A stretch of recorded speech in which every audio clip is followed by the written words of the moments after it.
Bueno, vamos a hablar en esta conferencia de dos temas en particular. Uno que son los puentes vehiculares y las alcantarillas. ¿Y las alcantarillas qué cosa? Son alcantarillas también las vehiculares, ¿ok? Alcantarillas y puentes vehiculares. Entonces, ahora para hablar de puentes, lo siguiente, ¿no? O sea, son puentes, tenemos puentes de todo tipo, ¿no? O sea, en verdad nosotros conocemos qué tipo de puentes, a ver. Eh, bueno, ¿qué podemos decir? Tipos de superestructuras para puentes, ¿no?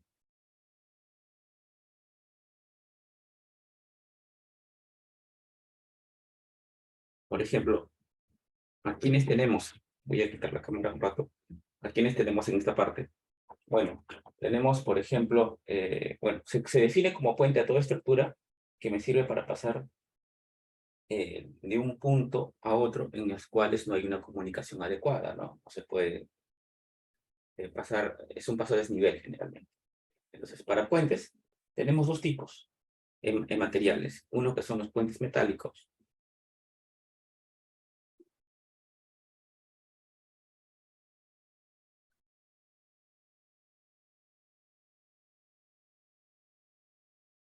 ¿Ok? Y el otro que son los puentes de concreto armado.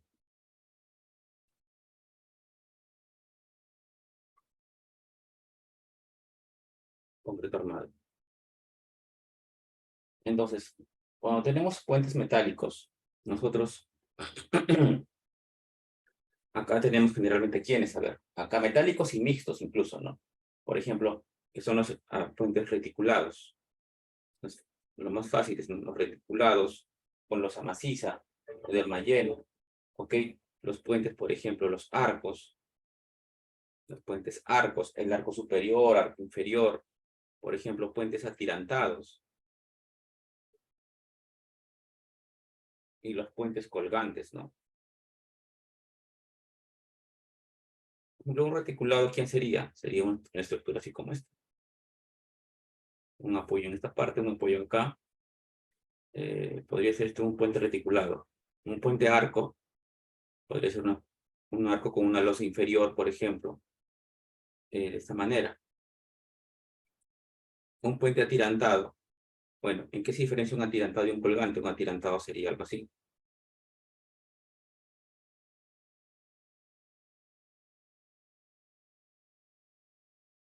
Y un colgante, bueno, el colgante sería simplemente las torres,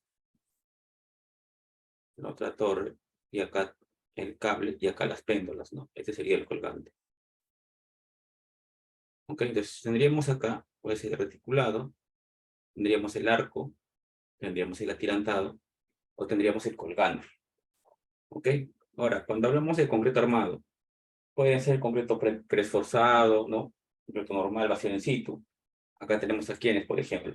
Tenemos a los que son los de apoyo, los simplemente apoyados, por ejemplo.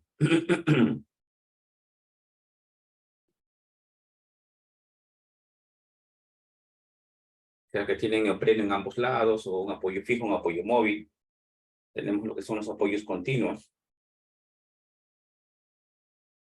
El apoyo continuo, ¿no? O sea, simplemente apoyado el que tiene así. El apoyo simple, y acá un apoyo fijo, un apoyo móvil. El apoyo continuo es que tenemos así, y acá tenemos en medio un pilar, ¿no? Y ese pilar es un apoyo continuo. De tal manera que el diagrama de momentos vectores iría así. En cambio acá va así nada más. ¿Ok?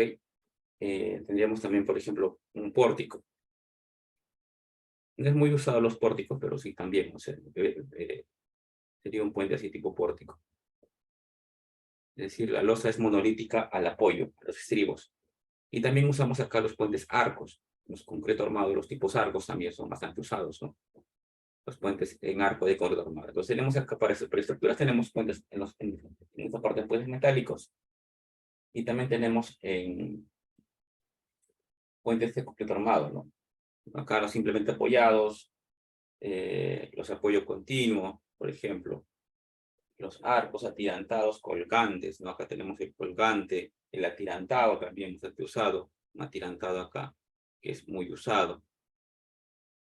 Y podemos tener Y bueno, dependiendo de cada proyecto podemos tener más tipos de puentes, ¿no? Por ejemplo, acá un puente arco es algo así,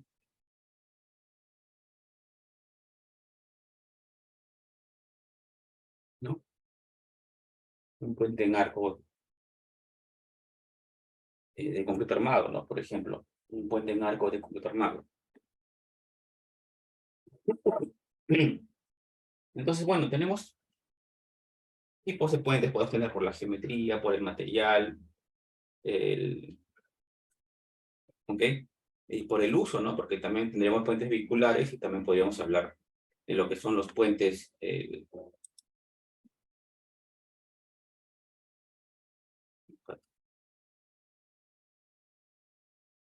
¿no?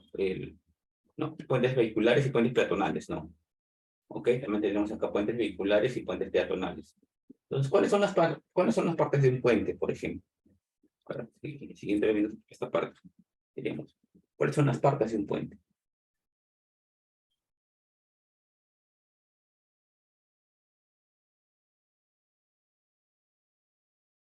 Pues imaginemos un puente sencillo,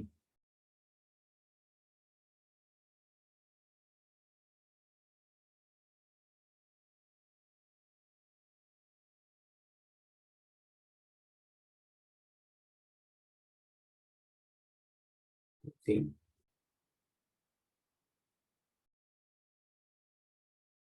Algo acá, ¿no? Sí, algo así. Un puente de esta manera, por ejemplo.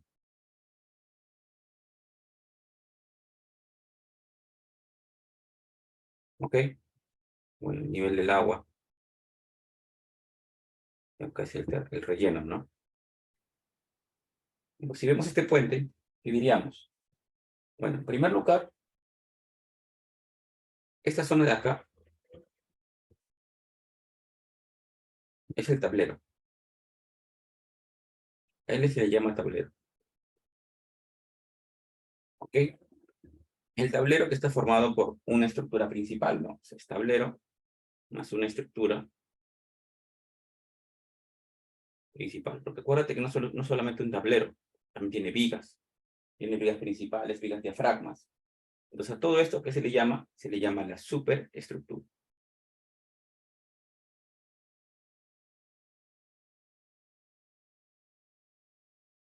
Luego tendríamos la subestructura. La subestructura, acá diríamos acá, la subestructura. ¿Quiénes serían? Bueno, acá tendríamos los estribos. Este es un estribo. El de acá es un estribo. Y este del medio es un pilar. El pilar y los estribos. Y bueno, aparte estarían, por ejemplo, las cimentaciones, ¿no? Acá tendríamos qué cosa, la cimentación. Por ejemplo, acá podrían usar cimentación con un tipo, uno muy usado en este tipo de puentes sería, por ejemplo, las cimentación tipo cajones, ¿no? Los tipos caizons, ¿no? ¿Ok? Entonces, estos elementos son los que forman al puente. Ahora, en la superestructura, ¿quiénes tenemos? Por ejemplo, si hago un corte, si hacemos un corte así,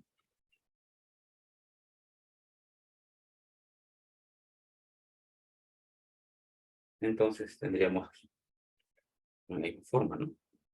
Una viga principal, por ejemplo, si esto fuera de esta manera, otra viga principal, y acá otra viga principal, y acá tendríamos una viga diafragma, esto sería la losa, ¿no? Entonces diríamos, esto de acá sería viga principal,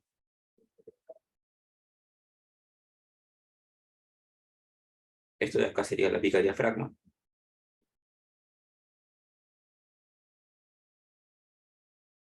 y lo de acá sería la losa o tablero,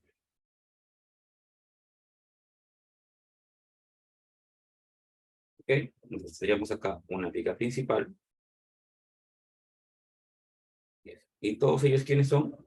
Son los que conforman la superestructura,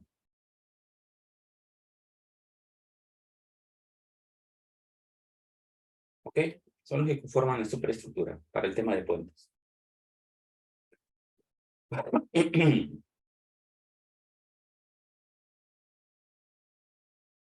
Entonces, bueno, si hablamos de estructura principal, vamos a denominarla al sistema que soporta el tablero entre apoyos, ¿no? Y transmiten la carga a la subestructura.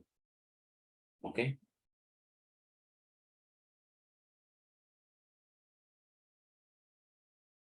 Y bueno, acá tenemos, acá solemos tener algunos dispositivos de conexión.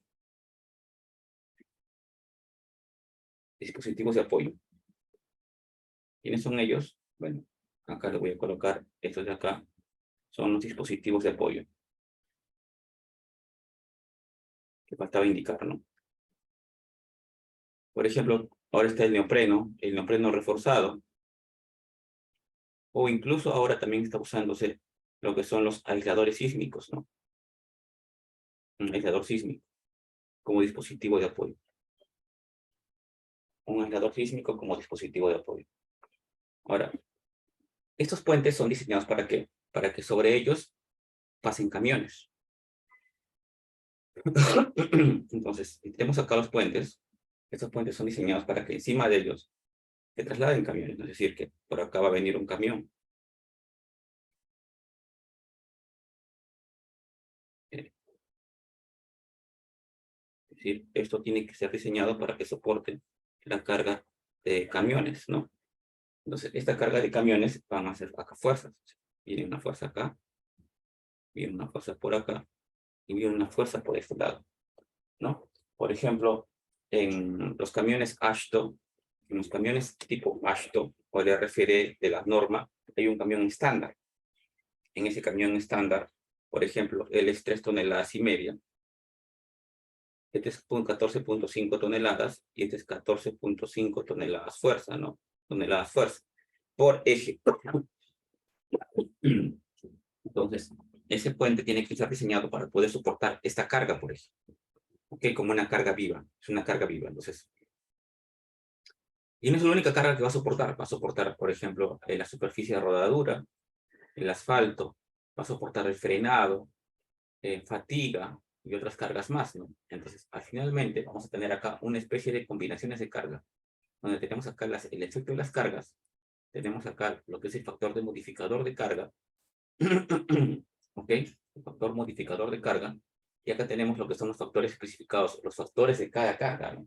Ahí tenemos también en ese lado los factores de cada carga. Por ejemplo, en la parte de modificadores de carga, acá tenemos los NIs.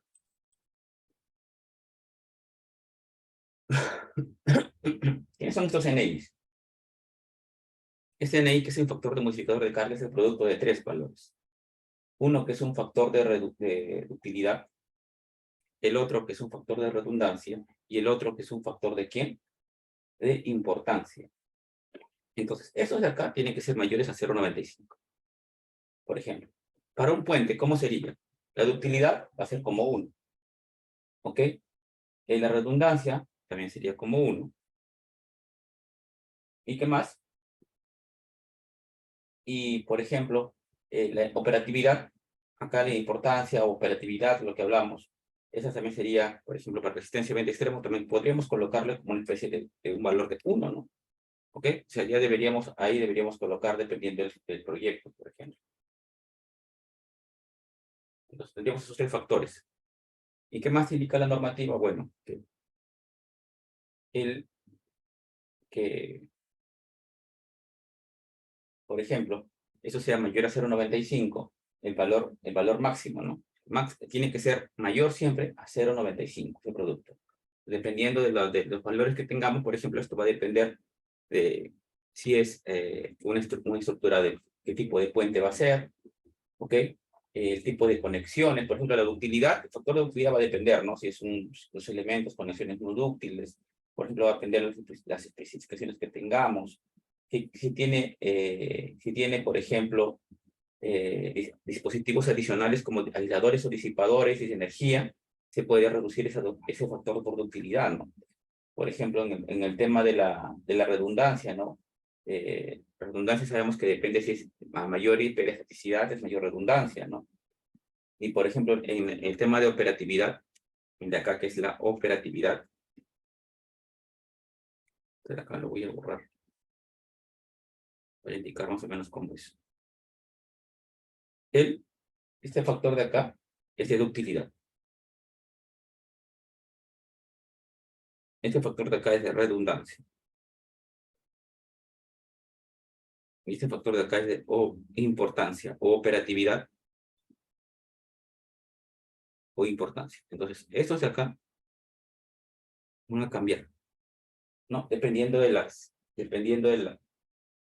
características que tengamos de la estructura. Bueno, y acá están todos los valores respectivos a lo que son los gamma, ¿no? Los gamma que son los factores los factores de carga, ¿no? Por ejemplo, si tenemos el estado de resistencia 1, acá se dan cuenta ustedes que todos los que están acá son resistencia.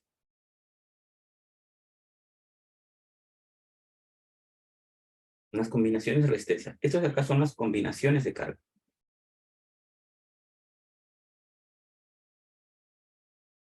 Combinaciones de carga. Y tenemos acá combinaciones de resistencia. Tenemos acá combinaciones de evento extremo. Ok, acá son evento extremo. Y acá tenemos combinaciones de servicio. Y bueno, acá también está la de fatiga, ¿no? Entonces, los puentes se diseñan para resistencia, evento extremo, servicio y fatiga, ¿no? O sea, debemos de verificarlo para todas las casas, para todos los tipos de eventos que podamos tener. ¿Ok?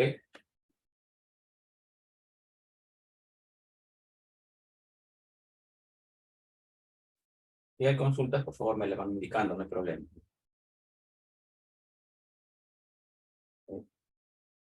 A ver. Continuamos. Entonces, por ejemplo, si tenemos el caso de resistencia 1, el factor DC está con el gamma P. Pues vamos al ASHTO. Acá te indica el ASHTO, qué artículo del ASHTO va a ser. Con la tabla de 3.4.1.6, ese es el DC. Entonces voy a tener un evento extremo 1 y un evento extremo 1 máximo y mínimo, ¿no? Acá, el máximo y el mínimo. Como máximo es 1.25 y como mínimo es 0.9, ¿no? Para lo que son los componentes, los elementos que tienen el peso propio. Por ejemplo, el DW, que es para el caso del asfalto, de la superficie de rodadura, acá es 1.5065. Si tuviéramos acá el empuje vertical, por ejemplo, en el caso de alcantarillas o en el caso de muros de contención, empuje horizontal, acá vemos los factores de resistencia, ¿ok? Los factores de resistencia, los factores de carga, ¿no? Tanto para cada factor, para cada combinación. Si queremos resistencia 1, está, por ejemplo, el DC, el DD, el D omega, el empuje horizontal, el empuje vertical, lo que es la sobrecarga, ¿ok? Y todas las cargas que puedan haber aparte sobre la estructura. Entonces, acá vemos, y luego que vemos aparte, esas son como cargas permanentes, en este caso son cargas permanentes, y al costado tenemos lo que son las cargas vivas, cargas de impacto. El LL más el IM es la carga del camión más el impacto que origina. El LL es la sobrecarga, es por sobrecarga. O sea, acá vemos que en la resistencia 1 tenemos el factor A por 1.75 y en la resistencia 2 por 1.35. ¿Ok? Entonces, ¿qué cargas son ellas? Esas cargas LL y el IM son las cargas del camión.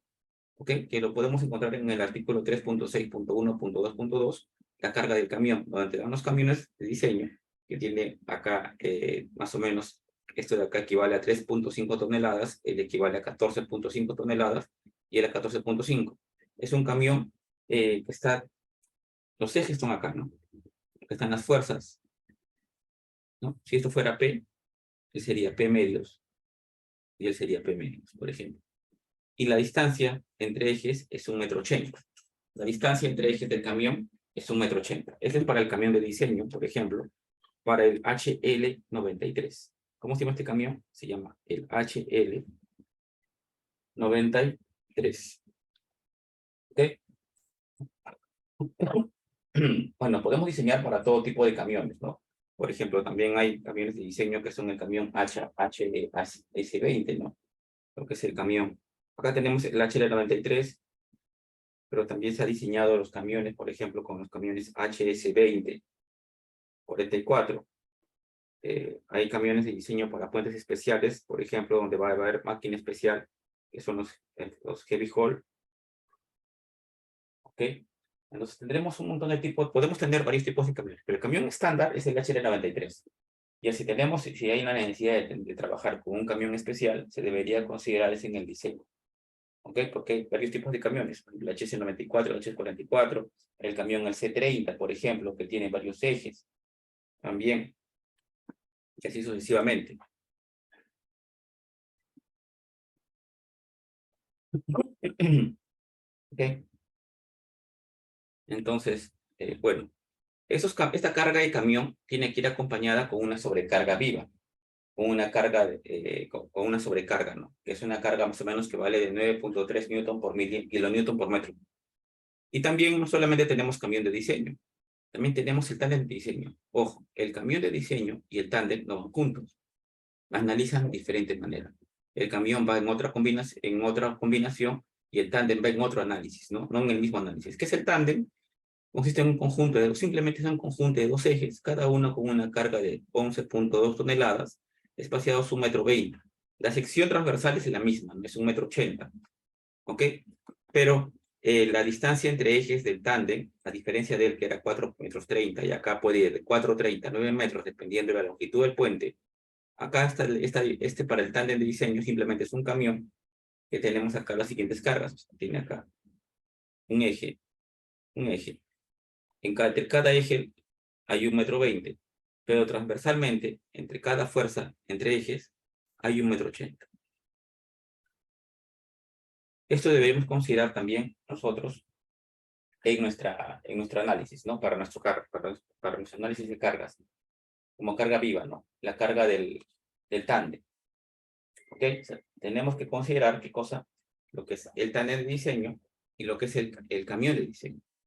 No los dos a la vez, sino cada uno como análisis independientes, ¿no? Sería P medios, y sería P medios. Acá sería P, acá sería P. En este caso, el P vale 11.2 toneladas fuerza. ¿Ok? Entonces, la norma te habla de un camión de diseño, la norma AASHTO para diseño de puentes. O sea, este puentecito con el que voy a diseñar, este puente de acá, perdón, este puentecito voy a diseñarlo con un camión. Este camión que voy a trabajar es este camión que aparece acá, que tiene entre ejes 3.5 toneladas, 14.5, 14.5, estos son los P, ¿no? Y sección P medios. Ahora acá tenemos, puede ser un camión, un HL93, o puede ser también un tándem de diseño, con estas cargas, ¿no? 110 kilonewtons o 11.2 toneladas, en toneladas fuerza. Y lo otro sería considerar un carril de diseño. ¿Este carril de diseño a qué se refiere? Bueno, el carril de diseño consistirá en una carga de 9.3 newtons por milímetro. ¿Ok? 9.3 newton por metro. Es o newton por milímetro o kilonewton por metro. Es 9.3 kilonewton por metro, uniformemente distribuida en dirección longitudinal. ¿Ok? Transversalmente, en dirección longitudinal, transversalmente la carga del carril de diseño se supondrá uniformemente distribuida. ¿Ok? Entonces, este sería el camión, ¿no? Es decir, imagínate que tenemos lo siguiente. Este es el puente. Este es el tablero del puente. Entonces, es el tablero del puente y acá tenemos los apoyos. En esa parte tenemos los apoyos. Entonces, lo que te indica acá es que acá hay una carga de la siguiente manera.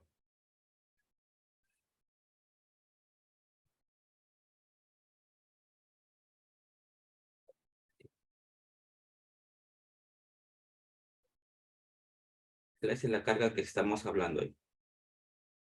¿Ok? ¿Esta carga de cuánto es? Es una carga de 9.3 kilonewton por metro. ¿En qué espesor está trabajando esta carga? Está trabajando en un espesor de, según esto, deben de trabajar en un espesor de 3 metros, o 300 milímetros, o 3 metros. 3 metros de longitud. Y bueno, de acá hasta acá, esta es la longitud del puente. La longitud del puente que es el span, ¿no? el S, ¿no? La longitud del puente. Entonces, esa carga de diseño, esa carga de carril de diseño consistirá en una carga, esa carga de 9.3 kilonewton por metro, está distribuida longitudinalmente, como ves ahí, y transversalmente a la carga de carril de diseño se supondrá uniformemente distribuida en un ancho de 3 metros. ¿Ok? Esta carga, a diferencia de las anteriores, ojo, no se incrementa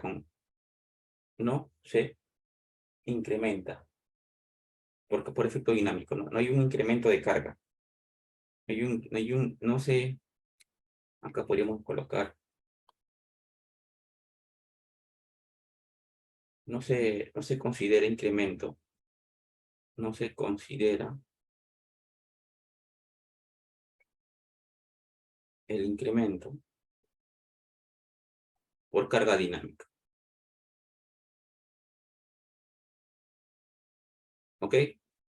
¿Por qué de esta manera? Porque en las anteriores sí. En las anteriores sí. O sea, acá, en el camión de diseño, se considera incremento. Se incrementa por carga dinámica.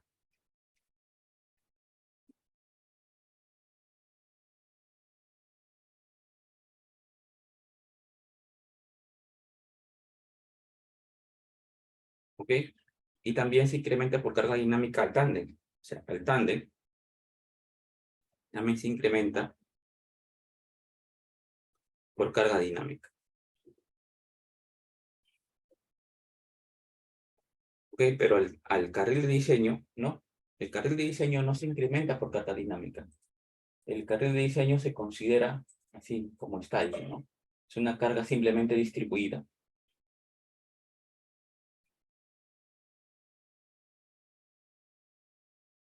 ¿Ok? Es una carga simplemente distribuida en toda la longitud del puente en un ancho de 3 metros, ¿ok? En un ancho de 3 metros.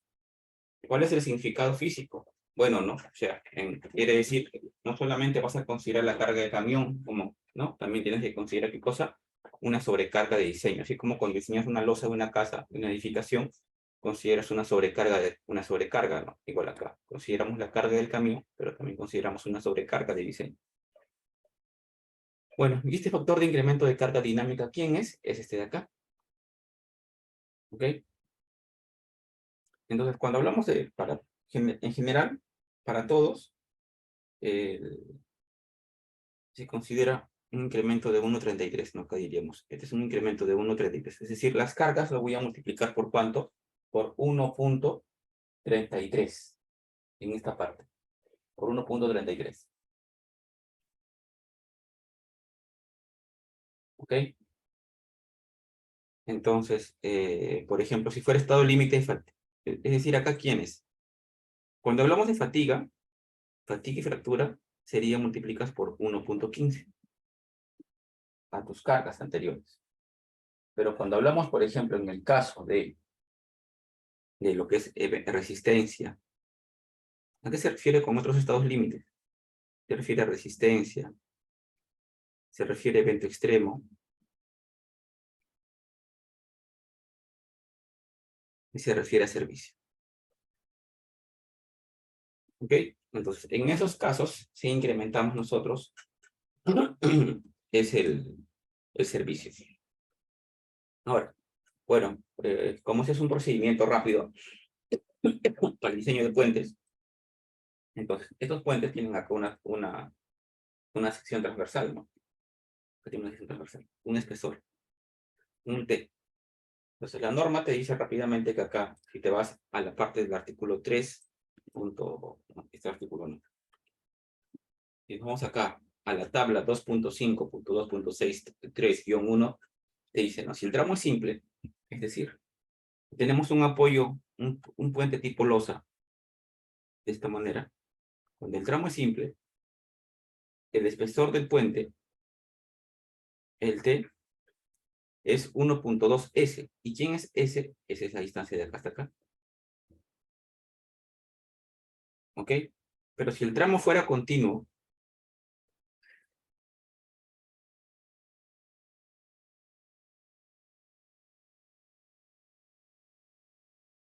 entonces acá tendríamos un S1 y acá tendríamos un S2. Entonces, acá tendríamos el T. Ok, para tramos continuos, el S sería el máximo de S1 y S2 en tramos continuos. ¿Ok? Entonces, esta formulación, ¿dónde la encontramos? Está en la tabla 2.5.2.6, 3-1 del Ashton. Es una forma de predimensionar. ¿Ok? Es una forma de predimensionamiento para el puente. Con eso podemos empezar con el diseño. Si esto queramos colocarlos en metros, por ejemplo, este de acá está en pies, ¿no? Si fuera en metros, iría, bueno, este T debe ser mayor o igual que ¿quién? Que 1.2 veces el S, como este en 10 pies sería como 3 metros, y todo esto entre 30, ¿no? Si fuera, por ejemplo, en el tema en metros, ¿no? ¿Y eso para qué me sirve? Bueno, porque con esto ya puedo calcular yo el metrado de cargas. Puedo decir, ¿cuánto vale entonces el omega de ese, que es el peso propio? Sería simplemente el T, que es el espesor, multiplicado diseñando por un metro lineal, y esto multiplicando por el peso específico del concreto.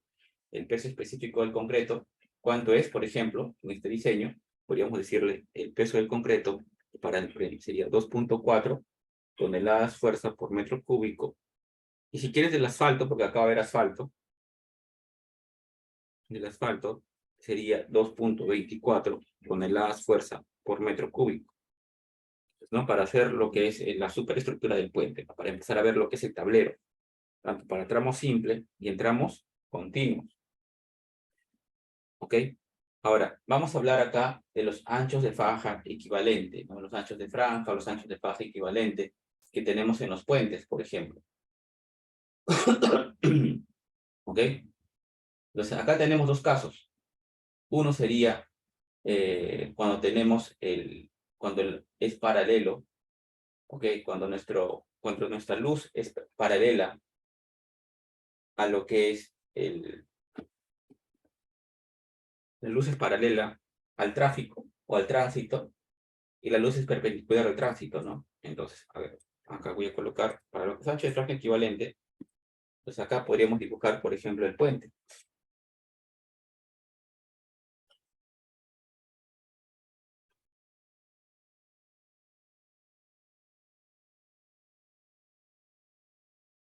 Sería de esta manera el puente, por ejemplo. Bueno, esto sería como si fuera esto de acá sería, perdón, el tema de la vereda, ¿ok? La vereda. Entonces, bueno, el puente sería lo que está acá,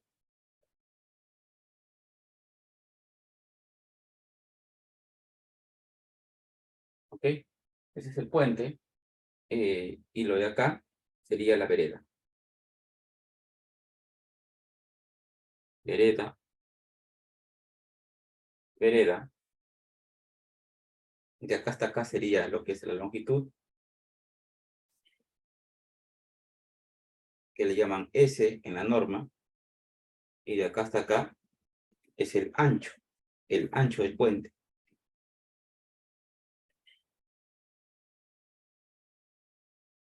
Entonces, este puente puede tener, no sé, pues 3 vías, 4 vías, una gran cantidad de vías, ¿no? Que no sabemos cuáles son. Entonces, ¿el tránsito para dónde iría? El tránsito lo que vemos acá, así. Este es el tránsito. El tránsito de vehículos, en ese sentido. ¿Ok? Y bueno, el puente está apoyado en ese sentido. Así, ¿no? Está apoyado en ese sentido el puente. O sea, este es un apoyo, en esta cara está un apoyo. Es apoyos. Ahora, ¿qué sucede acá? Que bueno, vamos a tener lo siguiente. Vamos a tener 3 franjas. Una va a ser, por ejemplo, estos son los apoyos. Una va a ser la franja del medio. Franjas de diseño. Porque total, ¿no? Tengo el camión de diseño. O sea, yo, imagínate que acá tengo mi puente. Tengo el puente. ¿Por qué hablo de franja de diseño? Primero vamos a decir, quiero analizar este puente. de esa manera, en donde esta longitud es S. Y acá va a estar el camión. Acá está el 3.5. Acá está el 14.5. Y acá está el 14.5. ¿No? El 14.5. O sea, los tres.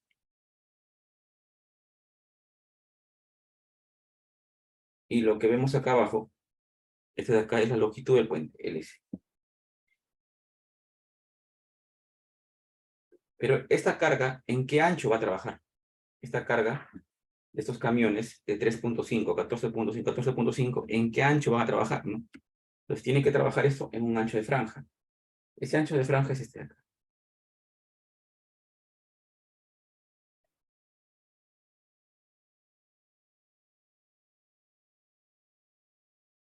¿Ok? De tal manera que a él nosotros vamos a llamarle lo que es una franja interior. Una franja interior cuyo va a ser un E interior así. Un E interior. ¿Ok? Es una franja interior. O sea, lo que calculemos de ese análisis, con este camión de carga y con esta carga por eje, lo vamos a dividir, ¿ok? Con esa franja interior. Entre esa franja interior. De igual manera acá. Por ejemplo, ahora, si tenemos nosotros en este caso, si tuviéramos otra franja,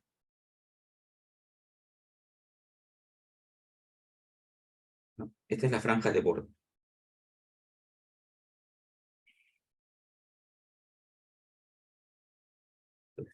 Esto que estamos viendo acá es quién es la franja de borde. Acá diríamos, ¿esto quién sería? Sería la franja de borde. ¿Y cuál es el símbolo de él? Bueno, va a ser el E de borde. ¿Ok? ¿Entienden? Entonces, cuando nosotros diseñamos, trabajamos de esa manera, pues no. Este de acá, voy a borrarlo para explicarlo mejor. ¿Por qué es importante esto? Bueno, cuando tenemos el puentecito, que va a tener acá una carga de 3.5 toneladas fuerza, acá una carga de 14.5 toneladas fuerza, y acá la otra carga de 14.5 toneladas fuerza, y está espaciado una longitud, que es el S, que vemos ahí, nosotros vamos a tener probablemente un diagrama de momento flector por esa carga. Acá tengo yo un gran diagrama de momento flector. Es un momento máximo. Es un momento máximo, ¿por qué combinación? Por la combinación LL más el IM. Pero este momento máximo que voy a obtener con estas cargas de acá, yo las debo dividir ¿entre quién? Entre el ancho de la franja. ¿Ok? Y de esa manera, esto va a salir ¿en qué? Va a salir por metro lineal. ¿No? O sea, de esa manera se debe trabajar. O sea, ese resultado debo dividirlo entre este ancho de franja.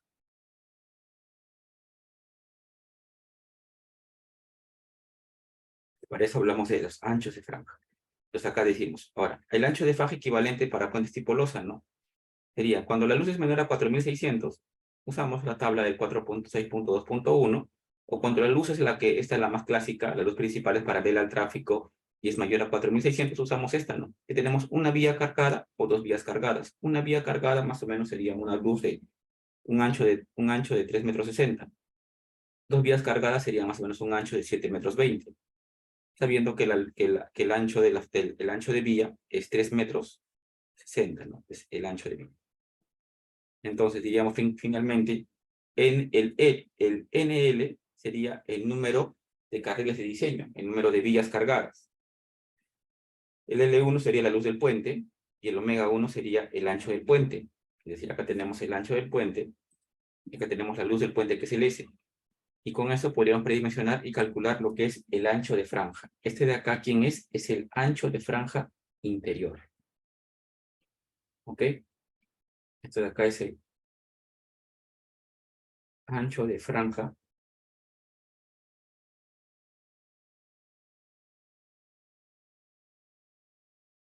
interior. Si tuviéramos, en el caso de tener una vía cargada o tener dos vías cargadas. Ok, y ahora si queremos hablar del ancho de la franja de borde, el ancho de la franja de borde sería de esta manera, ¿no? Sería el ancho de la franja, distancia entre bordes del tablero en la cara interna de la barrera, más los 30 centímetros, ¿ok? Más un E interior, en esta zona. Que sería entre 4, ¿no? Eso más o menos cómo se podría indicar, ¿no? O sea, ese ancho de franja de borde debe ser al menos, perdón, debe ser menor o igual que la mitad de la franja interior o 1,80 m, ¿ok? No puede ser más grande que eso. Entonces, esto sería de la siguiente manera, ¿no? Imagínate que ese fuera el tablero del puente. ¿Ok? Y acá tuviéramos la barrera. En esa manera.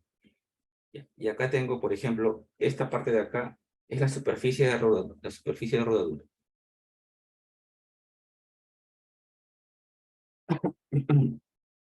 Esta parte de acá es la superficie de rodadura, ¿no? Que tenemos del puente.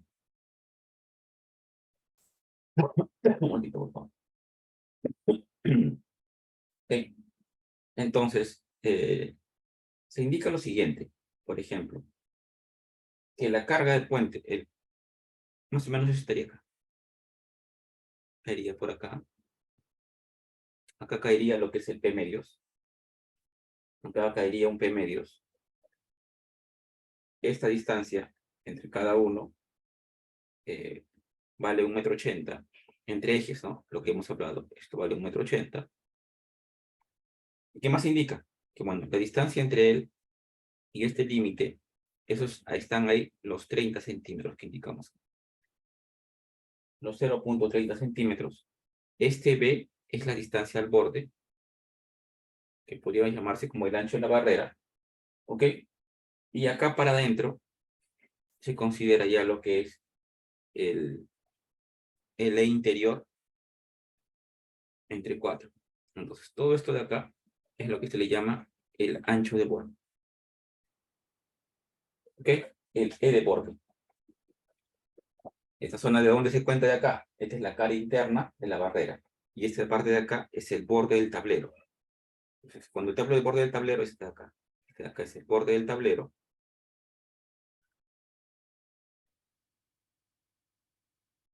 Este punto de acá, ¿quién sería? Sería lo que es la cara interna de la barrera.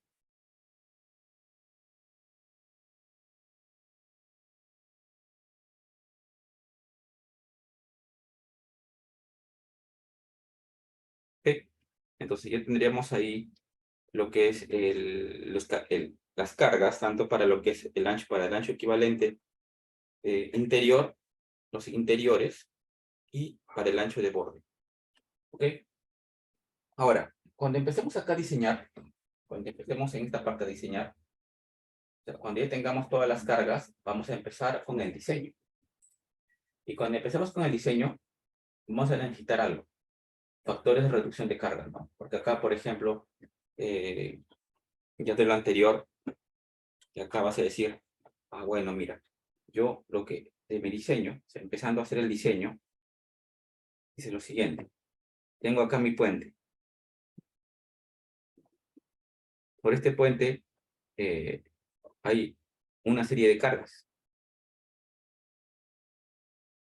¿no? Que sería el peso propio, el de omega, ¿ok?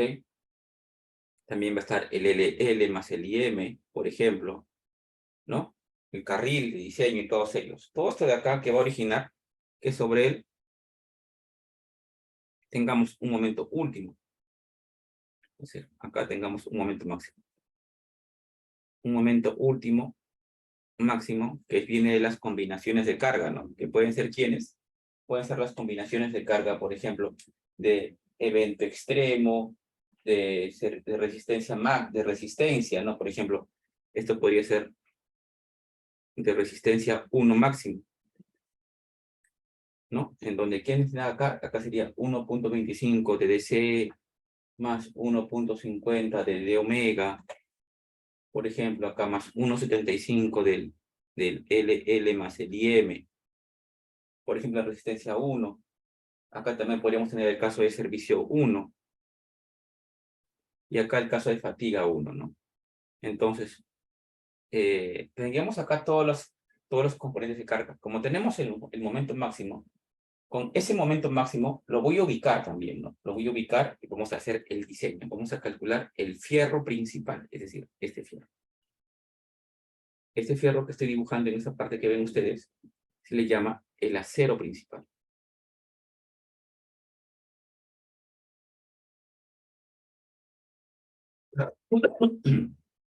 ¿Cómo es que el acero principal? Es fácil, ¿no? Es el método de Whitney nada más, en donde nosotros tenemos esa losa y diríamos que este acero principal tiene que ser mayor o igual que el momento último entre el phi por FI por D menos A medios. Ahora, ¿quién es el A? Bueno, el A sería simplemente lo que es el FI por el área de acero dividido entre 0.85 de F'C por el B. En este caso, el B es 100 centímetros porque estoy analizando diseño por metro lineal. Y como diseño por metro lineal, pero acá también veo algo más. Acá estoy considerando un phi. Este phi, para el prediseño, puedo considerar asumir 0.9. Ese phi. Puedo asumir 0.9.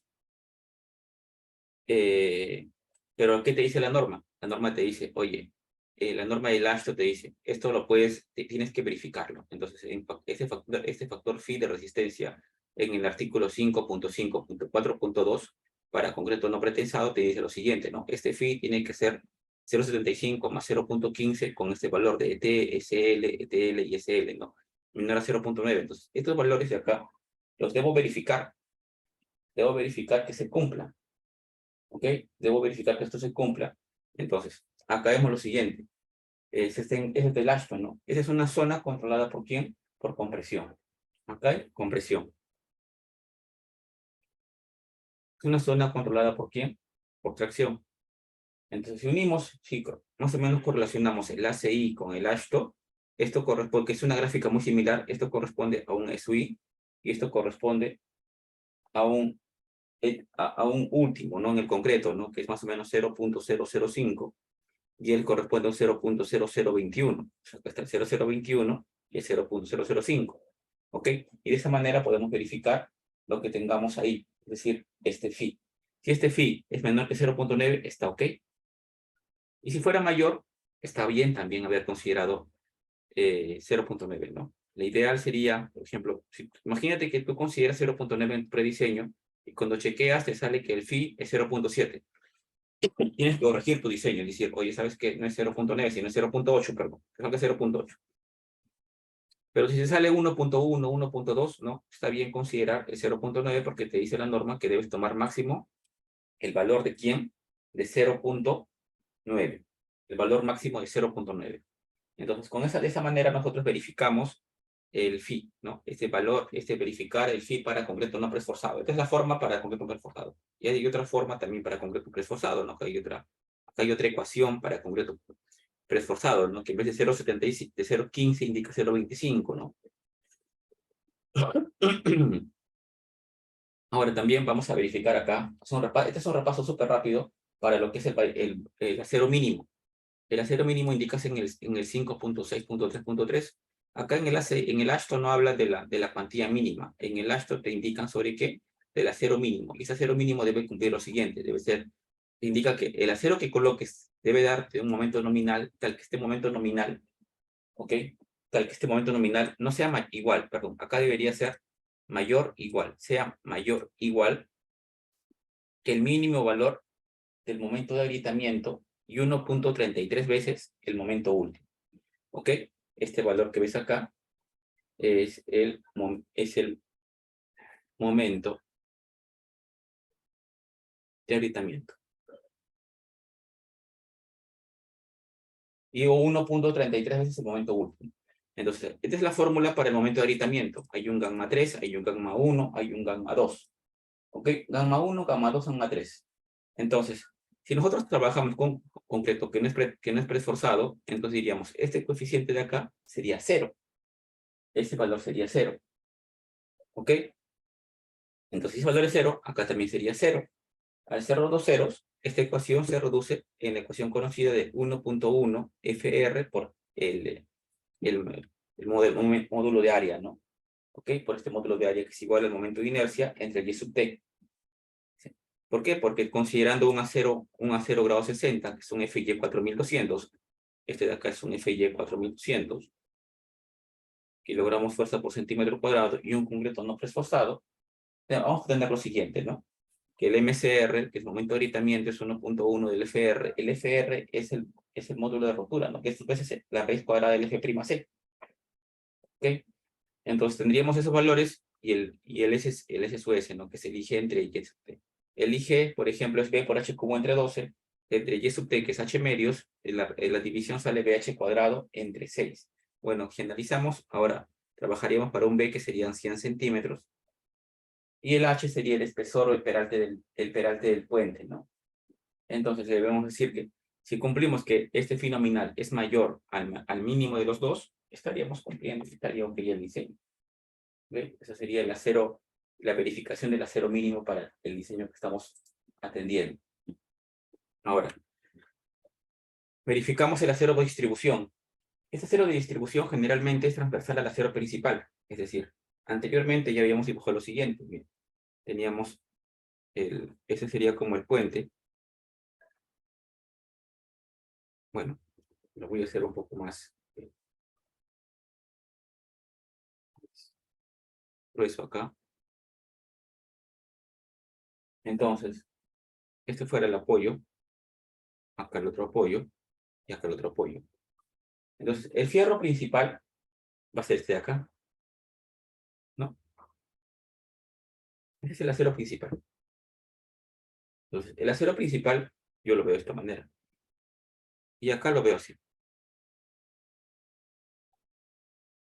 Ese acero principal, yo lo calculé anteriormente. Es el acero principal. ¿Ok? Ese acero principal se calculó acá, como el acero principal. Ese acero principal está ahí. Ahora, ¿qué te indica la normativa? Que bueno, tienes que colocarle a ese un acero de distribución. Y el acero de distribución es perpendicular al principal, es decir, que va así.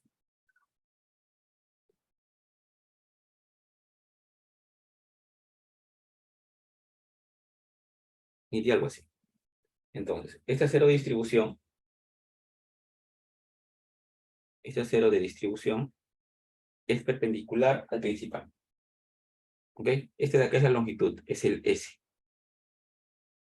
Entonces, aquí tiene que la norma, dice, se coloca una en dirección secundaria, generalmente transversal a la armadura principal. ¿Ok? Tenemos la armadura principal, que es con la que hemos diseñado. Entonces, ahora, si el acero principal es paralelo al tráfico, que es nuestro caso, la cuantía sería en milímetros, 1750 entre raíz de S, que es la luz, y él debe ser menor al 50%. Es la forma de calcular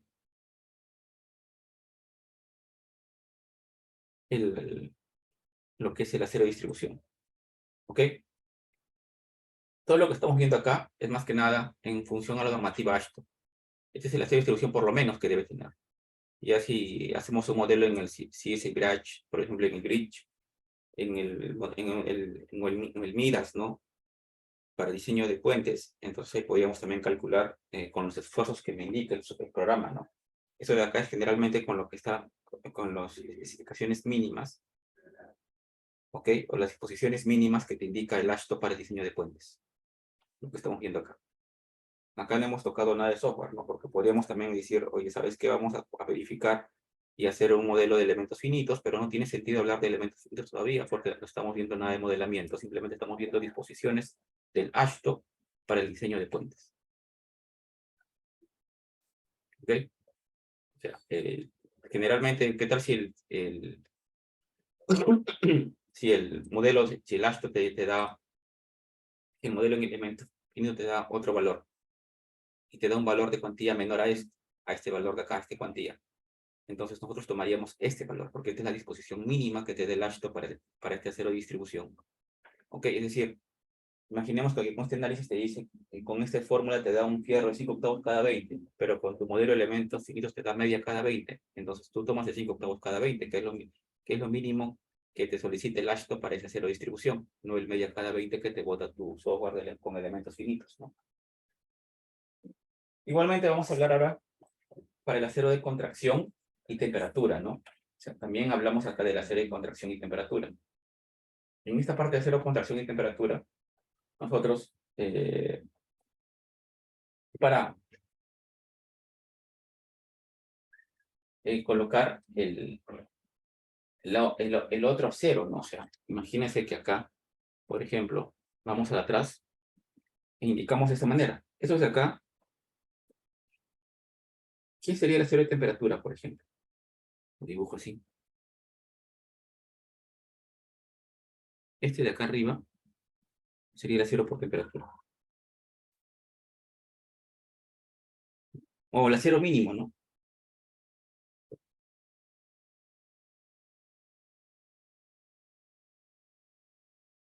Esto, con otro color voy a hacerlo, a ver.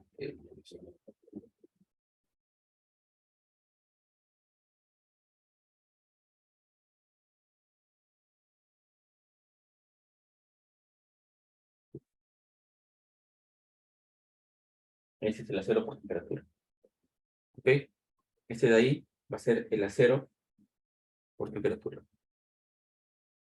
Perdón.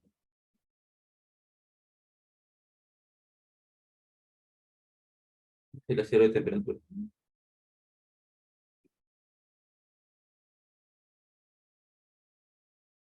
Pues acá tenemos el acero de temperatura. El acero de temperatura. Esta es la fórmula que ustedes pueden verificar en el ASHTO. Pero esta fórmula está en qué? Está, por ejemplo, en unidades de pulgada al cuadrado por cada pie. Entonces, si nosotros lo llevamos esta fórmula reemplazando para un acero de un grado 60, que es un FY de 4200, tenemos esta fórmula muy conocida que está en centímetros al cuadrado por cada metro.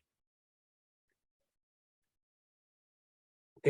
Y te dice qué cosa aparte, que la separación de este acero de temperatura, la separación de ese acero de temperatura que vamos a colocar, tiene que ser mínimo 3 veces el espesor de la losa, o sea, 3T, o 45 centímetros. ¿Ok? O 45 centímetros. Entonces tendríamos esa parte, ¿no?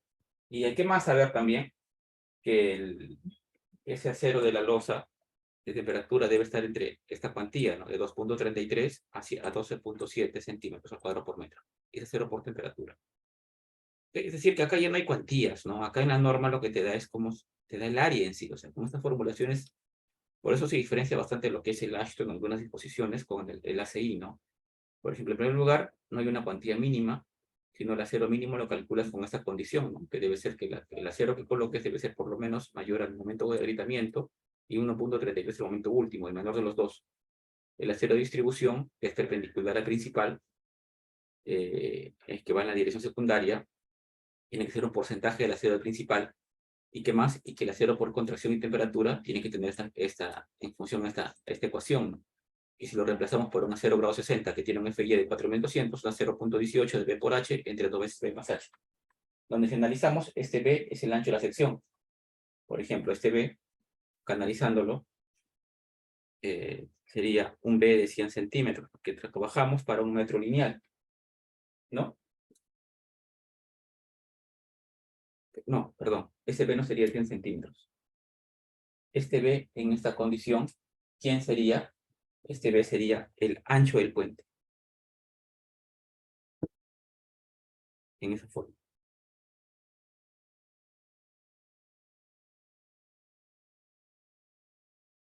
Que lo llama omega. Y este H sería el peralte del puente.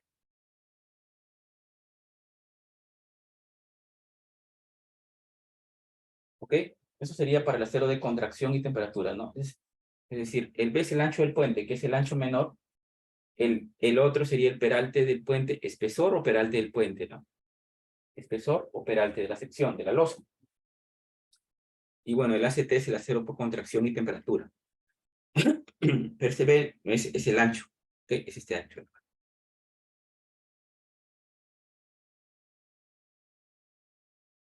De omega, que es el B. En ese caso de lo que viene ahí, es el B. En lo anterior sí el B lo había considerado como 100 centímetros porque era para verificar aceros, no casi. Entonces sería así. En este caso sería el B, sería el ancho del puente. Ahora, también tenemos que verificar qué cosa.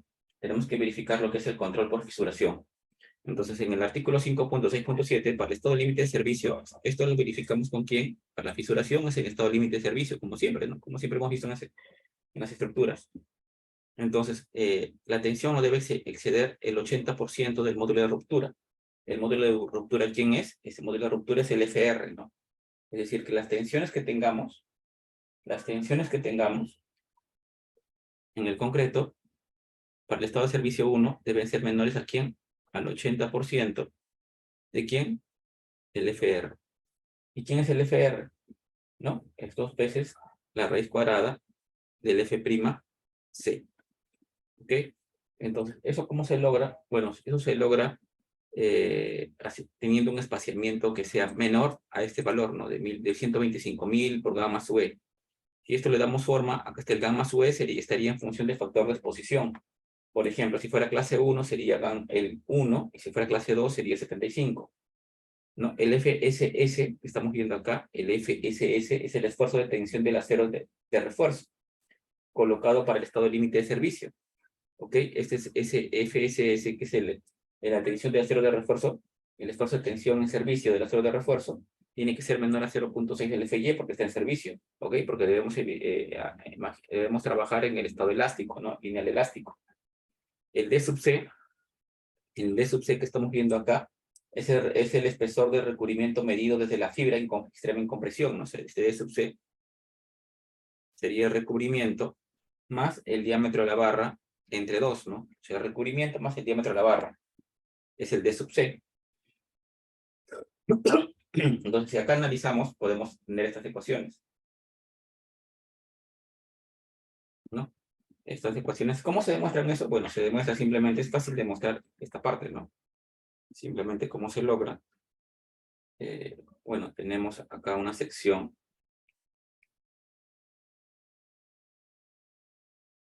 de concreto, ¿no? Donde tenemos acá un área de acero, acá tenemos un H, y bueno, el S sería el espaciamiento entre acero de refuerzo. El S sería el espaciamiento entre acero de refuerzo. Si esto lo trabajamos, tenemos lo siguiente. Acá tengo una compresión, acá tengo una tensión, la tensión del acero. Como este todavía está en elástico, esto de acá es un triángulo, sería C tercios, y de acá hasta acá sería D menos C tercios. ¿Ok? Pero el C lo estamos llamando un K por D. Entonces, si fuera el C K por D, eso sería D por 1 menos K tercios. Y 1 menos K tercios lo llamamos el J. Entonces, eso sería el J por D, el brazo. ¿Ok? Sería el brazo. Entonces, acá hacemos un equilibrio y hicimos lo siguiente, que el C sub C tiene que ser igual a ¿quién? Tiene igual que ser al D sub S. Entonces, este área de acero es el área de acero. Entonces, digamos, ese sub C, ¿quién sería? Ese sub C sería simplemente la fuerza en compresión multiplicado por el ancho de sección y esto multiplicado por el brazo, por el C medios. Ok, la fuerza, y eso multiplicado por quién sería multiplicado por este valor de acá. Porque es el C, ¿no? Por el C. ¿Ok? Sería esta manera. Entonces, ¿qué más? A ver, ¿qué más tendríamos? Esto debe ser igual a ¿quién? Debe ser igual al N, que es la relación de módulos elásticos, multiplicado por el área de acero y multiplicado por el brazo, que sería D menos C tercios. D menos C tercios. ¿Ok? La distancia entre brazos. ¿Ok? Simplemente estamos igualando. Estamos igualando ahí, ¿no? Sería N por AS, el N por AS por D menos el C. No, acá sería D menos C, nada más. Acá sería D menos C. Claro. ¿Por qué D menos C? Porque, bueno, todo esto de acá vale D. Si esto es C, eso sería D menos C. Entonces, esta parte de acá sería D menos C.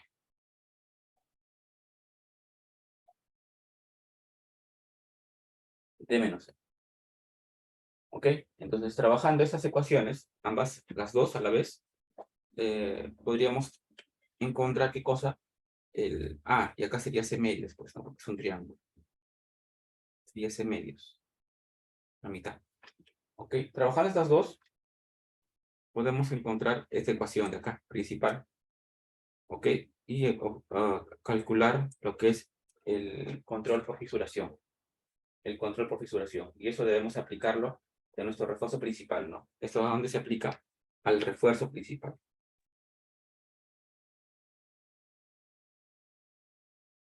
Para el refuerzo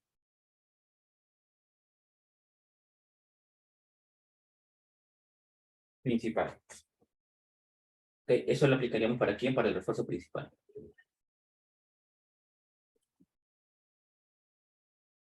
A ver, ¿qué más?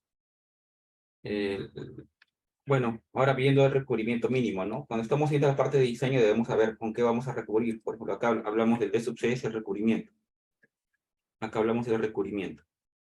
Entonces, ¿con qué recubrimiento voy a trabajar? Entonces me voy para esto en la tabla 5.10.1.1, en donde tenemos categorías de refuerzo, categoría tipo A, tipo B, tipo C. La categoría tipo A sería cuando tenemos acero corrugado sin epóxico, y la categoría tipo B y C sería acero corrugado con epóxico galvanizado, ¿ok? De esa manera. Entonces, si hicimos un concreto tipo A y tenemos una losa vaciada in situ, ¿ok? Con fierros menores a números 11, o sea, 11 octavos, usaríamos un recubrimiento de 1. Si usamos fierros de números 14 para arriba, recubrimiento de 2 pulgadas. Como si tengo una exposición tipo A con acero corrugado sin epóxico, sin echarle epóxico, y le colocamos también un concreto vaciado in situ, entonces tendríamos que trabajar con un recubrimiento de 1 pulgada. Ok, 1 pulgada. Entonces, esto sería para lo que es el diseño de puentes. Esta parte siempre. Bueno, en los estribos tendríamos que, acá faltaría un poco hablar de los estribos, ¿no? Pues el tema es largo, pero no nos va a dar tiempo. Cuando hablamos de estribos es porque tenemos que hablar en el tema ahí del cálculo del empuje del suelo, lo que es mononovio cabe para lo que es la parte sísmica, ¿ok? Lo que es la sobrecarga vehicular y esos temas más. Ahora, para la parte de las alcantarillas, por ejemplo, ¿no? Viéndolo de esta manera, y hemos hablado un breve repaso de lo que es la disposición de ese lazo para el diseño de puentes. Ahora vamos a hablar para el diseño de alcantarillas vehiculares. Entonces, en este tema vamos a hablar de alcantarillas vehiculares. Acá la norma habla de lo siguiente, ¿no? Para esto tenemos que irnos al capítulo 12. El capítulo 12 de la norma es el que habla netamente de lo que son estructuras enterradas. El capítulo 12 de la norma te habla netamente de estructuras enterradas. Entonces, para eso tenemos acá, por ejemplo, sería una alcantarilla con un gran relleno. Este factor FE es el factor de interacción, ¿no? Porque simplemente ustedes, cuando no tienen este concepto del ashto, simplemente decían, oye, el peso de este relleno que viene aquí encima, simplemente es el gamma, el peso específico de relleno por la altura, que sería el gamma por altura y por el ancho, por el ancho nada más, ¿no? Pero acá vamos a multiplicar por un factor FE, que es un factor de interacción entre el suelo y estructura. Este factor de interacción es mayor que 1, ¿no? Que va a depender entre la geometría, el HR, que es la altura de relleno, y el ancho el ancho, ¿no? El ancho. Entonces acá tenemos esta parte. Entonces acá tenemos la carga total del suelo no mayorada para esta parte del gamma B, el ancho exterior de la alcantarilla, la altura la profundidad del relleno y el factor de interacción entre suelo y estructura. Bueno, eso sería para las cargas verticales. O sea, ¿por qué? Porque, bueno, esta parte sería para la carga, el empuje, perdón, el peso vertical. O sea, todo este peso, toda esta carga que vemos ahí, esa carga es LB, que sería el empuje vertical del suelo sobre la alcantarilla, sobre el marco. Pero no solamente tenemos este EB, también tenemos un empuje en reposo. Es decir, tengo mi alcantarilla de la misma manera y él probablemente esté enterrada. Entonces, como es enterrada, no solamente tengo esa parte, también tengo un empuje en reposo. Es decir,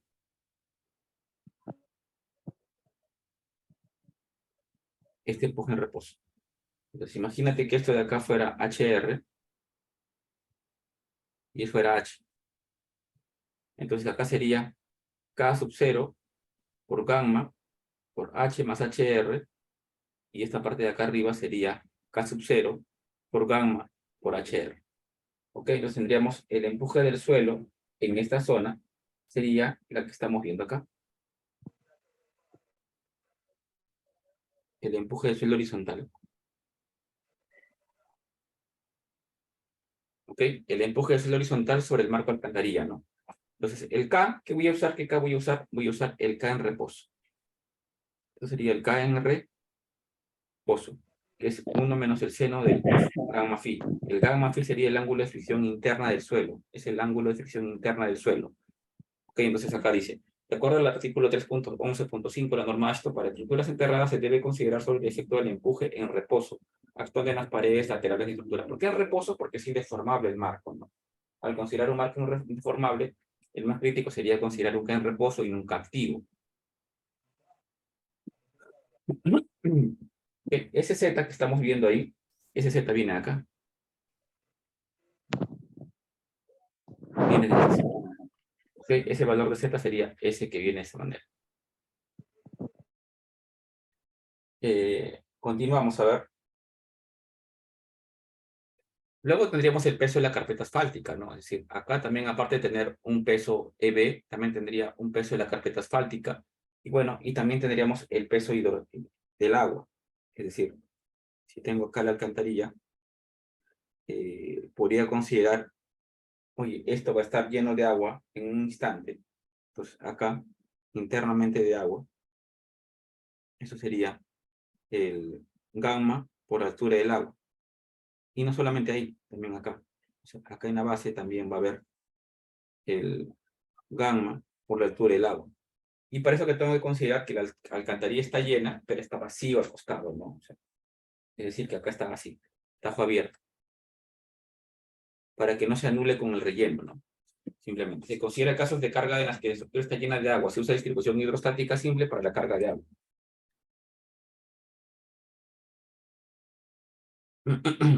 ¿Ok? Entonces sería de esta manera, ¿no? Cuando adentro estamos llenos de agua. Bueno, y luego tendríamos lo que es el envío al tráfico para sobrecargas vehiculares, ¿no? Acá sobrecargas vehiculares, por ejemplo, sería el K sub 0 por gamma por la altura equivalente. Esa altura equivalente va a depender de la altura la altura del muro, la altura enterrada, ¿no? De la altura enterrada, por ejemplo. Entonces, acá ya tenemos que ver esas cosas, ¿no? Para alturas enterradas, ¿cuánto va a ser el H equivalente, ¿no? Entonces, por ejemplo, nuevamente, tomamos acá el marco. Y acá tenemos el suelo. Entonces, acá tenemos diferentes alturas enterradas. Entonces, el H equivalente va a cambiar. Entonces, probablemente la distribución de esta carga es así. Porque te dice, ¿no? Cuando es 1,50 m, es 1,20 m, considero 1,20 m, pero cuando está en el intermedio simplemente interpolas, ¿no? Entonces sería algo así. Sería el LS. El LS, ¿no? Es la carga, el empuje debido al tráfico por sobrecarga vehicular. Acá estamos con densidad del suelo, el K activo y la altura equivalente. Y esta altura equivalente va a depender de quién. Va a depender de lo que es la profundidad. ¿Ok? De lo que es la profundidad.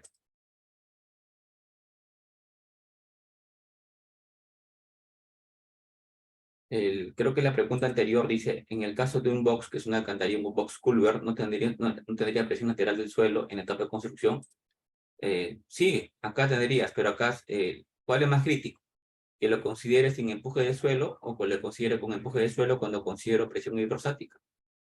O sea, cuando considero presión hidrostática es mejor considerarlo abierto. No es más crítico, ¿no? Porque si considero que el suelo, se van a anular las fuerzas. Entonces, siempre cuando vas a diseñar, tienes que pensar cuál es la condición más crítica para tu modelo. Ahora, vamos a hablar acá ahora de las, así como hicimos en la clase para puentes, lo que es el factor de modificación de carga por carga dinámica, acá también va a haber un factor de impacto por carga dinámica, ¿no? Pero acá va a estar en función de una profundidad, que es un D sub E, que es la profundidad en que está enterrada, o la altura de relleno. Entonces acá te dice que el Ashton en el artículo 3.6.2 te dice incrementos de carga para estructuras enterradas se considera en la siguiente fórmula. 33 por 1.0 menos 4.1, 10 a la menos 4. El DE sería la altura enterrada. ¿Ok? La altura enterrada sería esta acá. Sería el DE o la altura de relleno. La profundidad mínima de altura de relleno, ¿no? Entonces, tendríamos esa parte de acá. Ahora, esto de acá lo voy a considerar de igual manera. Dependiendo de la altura de relleno, voy a considerar un camión de diseño o un tándem de diseño. ¿Y qué más? Voy a considerar un carril de diseño. Es decir, vamos a volver a considerar nuestro camioncito de esta manera. Que tiene acá tienes un eje de 4.3 toneladas fuerza, ¿no? Acá de 14 puntos, no, acá es de 3.5, perdón. ¿No? Nuestro camioncito que tenemos acá, 3.5 toneladas fuerza. Acá tendríamos 14.5 toneladas fuerza y acá tendríamos 14.5 toneladas fuerza.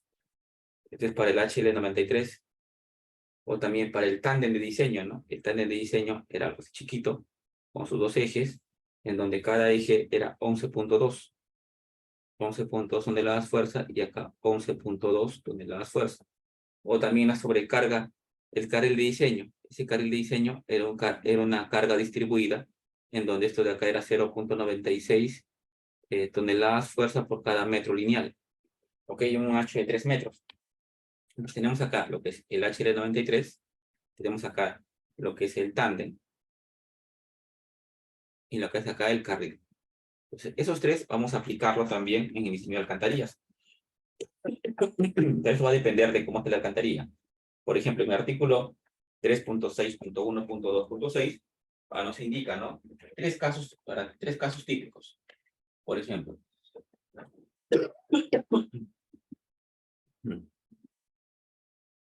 se considera para tres casos típicos. Por ejemplo, en el caso de que en la alcantarilla tengamos una profundidad de relleno menor a 0.6, ¿ok? Una profundidad de relleno entre 0.6 y 2.4 metros, y una profundidad de relleno en donde tengamos alturas mayores a 2.4 metros. ¿Ok? Entonces, si es menor a 0.6, aplicas la condición anterior, ¿no? El E es 2.44 de 0.12S, que era lo que habíamos trabajado en la parte para puentes cortos menores a 4.600.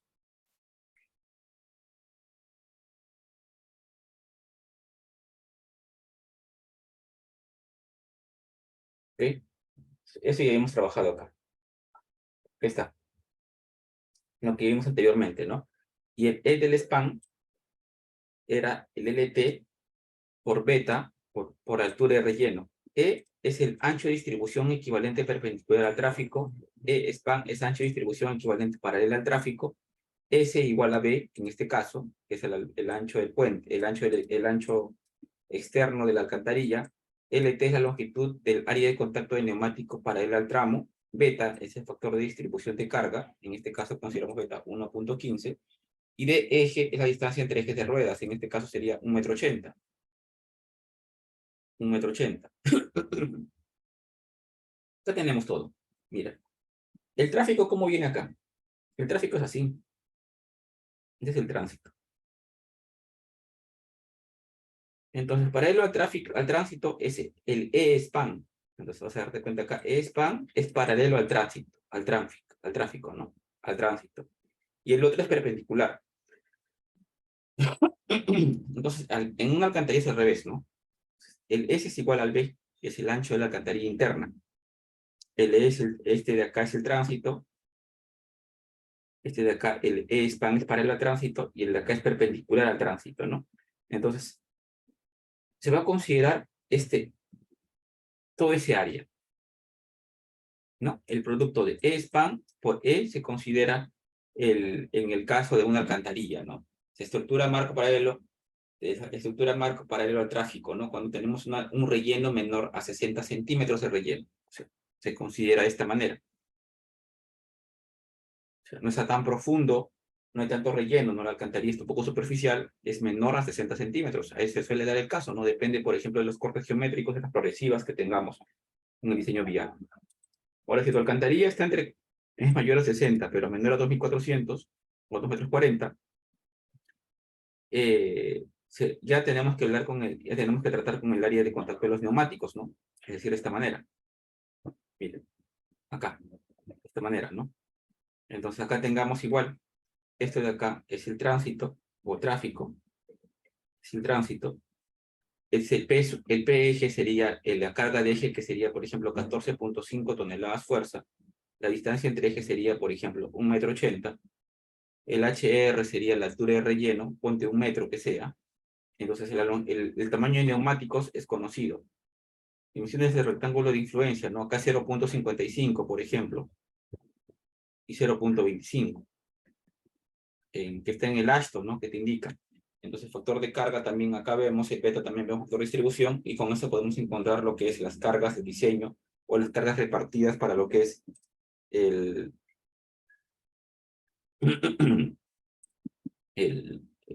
la carga para vehicular, ¿no? Para alcantarillas, por ejemplo. Ya, si tenemos que la altura de relleno está muy por encima, está una alcantarilla acá.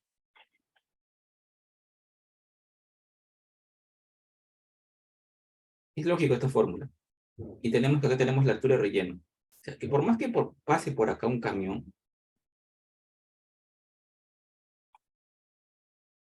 como la altura de relleno es mayor a 2,40 metros, entonces se puede despreciar ese efecto de las cargas. ¿Por qué? Porque, bueno, acá sabemos que se distribuye, entonces se puede despreciar, ¿no? Cuando es así, esto no se considera. Pero si vas a considerar qué cosa, todo el peso del relleno, ¿no? Porque este EB que viene acá, sí es grande, ¿no? Pero la carga del camión no se considera en este caso. Entonces, seguimos viendo. Acá tenemos, por ejemplo, las combinaciones de carga. Igualmente, vamos a ver. En combinación de carga tengo, por ejemplo, lo que es el peso propio, la carga de rodadura, el empuje horizontal, el empuje vertical, el empuje del agua, la sobrecarga por altura equivalente. Y acá tenemos, ¿qué cosa más también? Tenemos una carga vehicular considerando el impacto, ¿no? Y bueno, y también tenemos el factor de modificación de carga, que es el NI, que depende de la ductilidad, ¿ok? De la importancia, de la redundancia, ¿no? Y de la importancia. ¿Qué más sería? A ver, los factores de modificación de carga están acá, por ejemplo, ¿no? Para el caso de servicio, resistencia y fatiga, acá tenemos los factores de modificación de carga, y acá tenemos los factores de combinación de carga también para cada uno de casos, de resistencia, resistencia 1, resistencia 2. ¿Ok?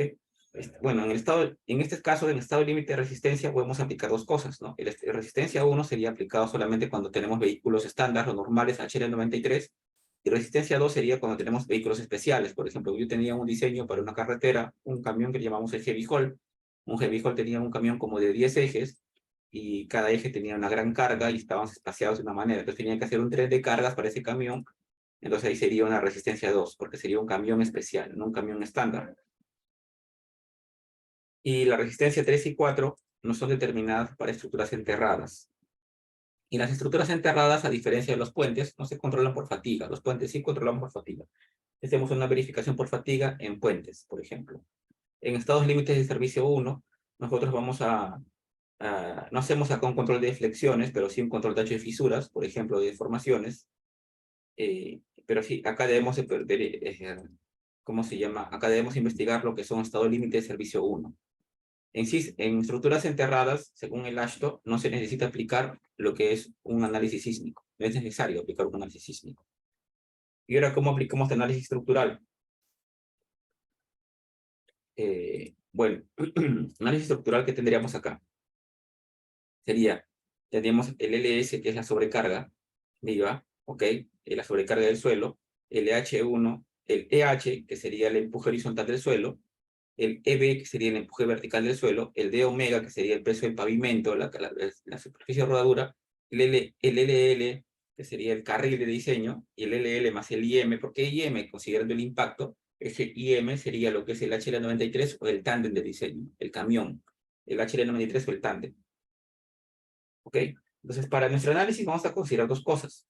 Una alcantarilla vacía, como había comentado, y una alcantarilla llena. En la alcantarilla gas vacía colocamos carga completa y sobrecarga sobre todas las losas superiores.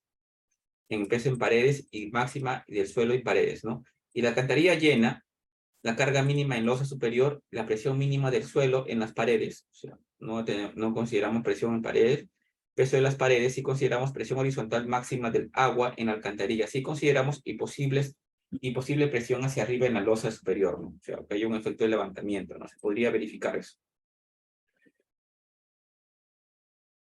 Las fórmulas para los momentos flectores en las esquinas debido a estas diversas cargas se dan en la siguiente tabla, ¿no? O sea, bueno. Ahora, es interesante porque podemos analizar, justo avisarle una consulta, ¿no? Que para diseñar estas estructuras tipo Box-Culver, nosotros podemos hacerlo con un modelo 2D, simplemente, de esta manera, con un modelo en 2 dimensiones, de esta manera. ¿Ok? Simplemente hacerlo con modelo en 2 dimensiones, como está acá, y diseñarlo por metro lineal. Diseñarlo por metro lineal. O también podemos hacer un modelo en 3 dimensiones. Diseñarlo con el método de elementos finitos, ¿no? En 3 dimensiones. Ahora, si hacemos en método 2D, por ejemplo, podemos aplicar, hacer uno, eso de acá se puede programar en un hoja de cálculo, como vemos, como estamos apreciando acá, donde ponemos la alcantarilla, el tipo de marco, el camión de diseño, el tipo de suelo, ponemos acá si es desviado, acá hablamos del desviaje, pero es importante el desviaje, la altura de relleno, por ejemplo, acá indicar la altura de relleno que estamos trabajando, por ejemplo, y acá verificar, ¿no? La alcantarilla. Pero esto se trabaja con qué? En base a unos momentos últimos que estamos acá trabajando. Esos momentos últimos salen de las combinaciones de diseño. ¿Ok? Sale por una combinación de diseño. Ahora, ¿eso cómo lo calculamos? Lo podemos modelar en el SAP 2000, cada sección ir modelando, analizando, modelando, analizando. Pero en un proyecto, a veces son tantas alcantarillas que es un poco complicado. Entonces, lo que podemos hacer es usar también las fórmulas o los coeficientes de Reynolds.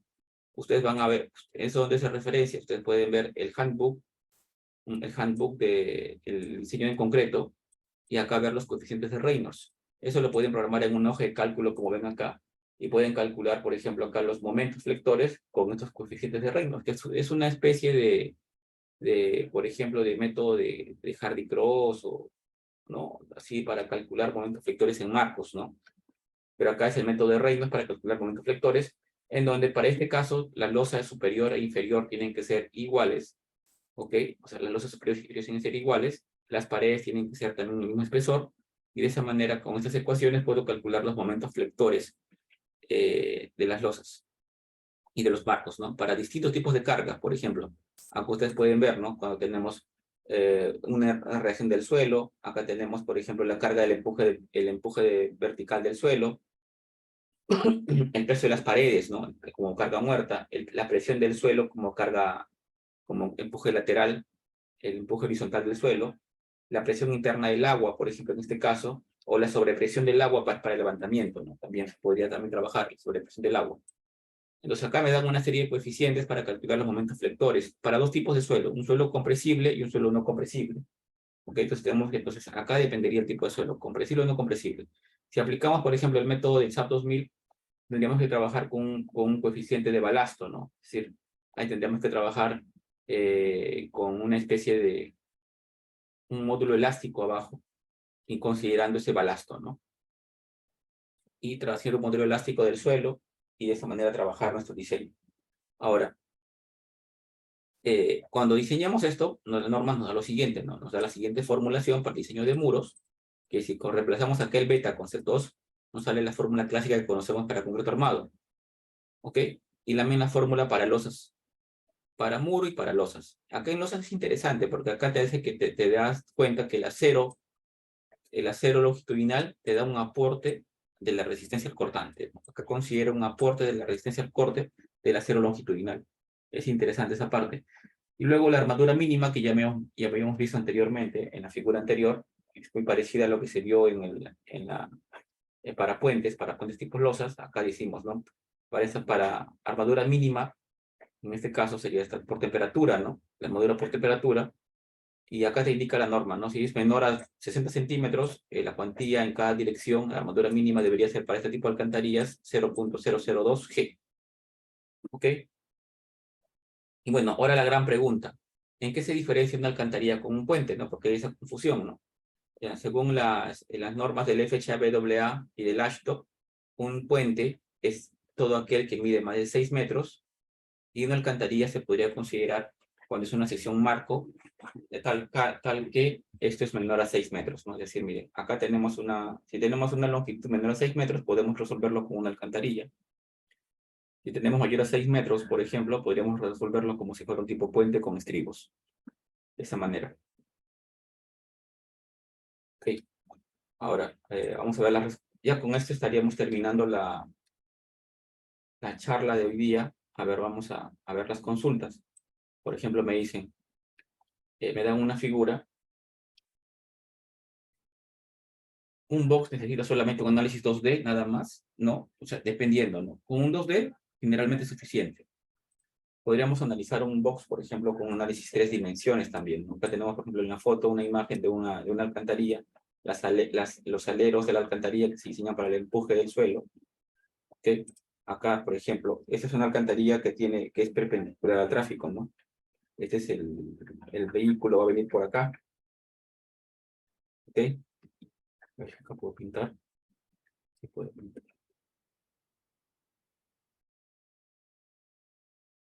Acá está.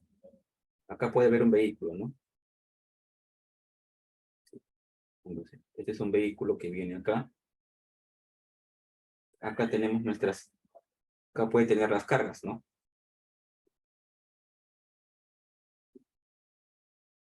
Cargas sobre él. Por ejemplo, esta alcantarilla yo veo que tiene una altura de relleno bien baja, ¿no? O sea, esta altura de relleno yo creo que puede ser menor a 60 centímetros. Entonces, como la altura de relleno es menor a 60 centímetros, y también qué cosa que ese es el ancho y esa es la longitud del tránsito. Entonces, el tránsito acá, o el tráfico es perpendicular al ancho, ¿no? A este B. A este B que le llamamos S igual a B para este caso de análisis, no para el puente. Entonces, de esta manera diseñaríamos, y ya acá vemos, ¿no? Es una alcantarilla más o menos rectangular, en donde vamos a ver cuál es el caso más crítico. Ahora, en el análisis tenemos que ver, ¿no? Si entran en este ancho 2 ejes, o los 3 ejes, o si entra solamente un eje, ¿no?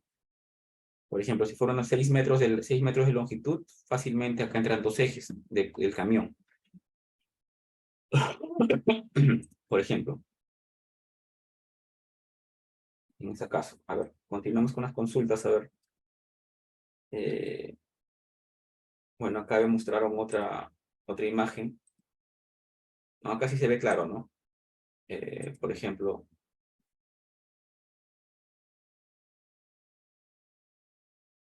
acá sí se ve claro.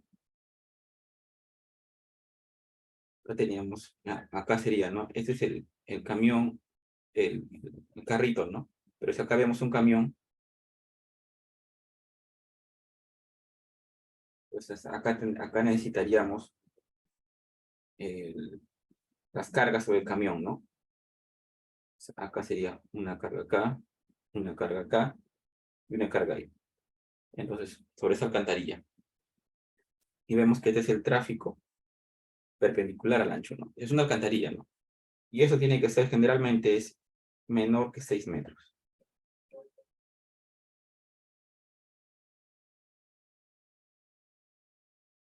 Si fuera mayor, generalmente cuando es mayor, hacemos una alcantarilla de 2 ojos, que le llaman 2 ojos, ¿no? A ver, esto lo voy a cerrar.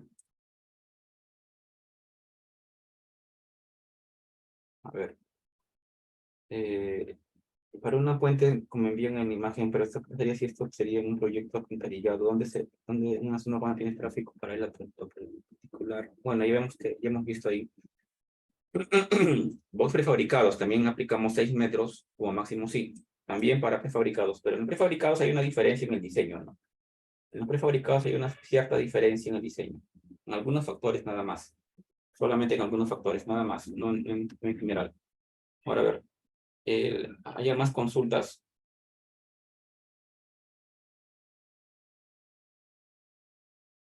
Entonces, como no tenemos más consultas, Sí, profe, sí, le puedo hacer una consulta. A ver, es sobre, en el curso, profe, vamos a tocar el tema de las alcantarillas esviadas y bueno, para adelantarnos en todo caso, ¿cuál sería el efecto del esviaje en el comportamiento estructural? sí, vamos a hablar también sobre alcantarillas desviadas, ¿no? Porque hoy vamos a hablar del desviaje. El desviaje incrementa un poco, se afecta un poco lo que es el acero de refuerzo. Como lo acá vemos un hoja de cálculo,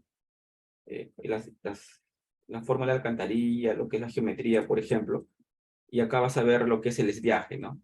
El desviaje. Y vas a ver cuando está desviado y no es desviado. Entonces, cuando es desviado, hay afectaciones en el acero de refuerzo, en la fórmula del acero de refuerzo, por el cálculo del acero de refuerzo. ¿Ok? Sí, sí hay cambios, o sea, sí se va a ver, si en el ejercicio sí ingresa, ¿no?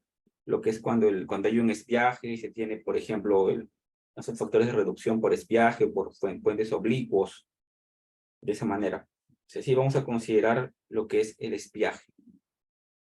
¿Ok? Como ves en la figura. Ok, otra consulta, profe.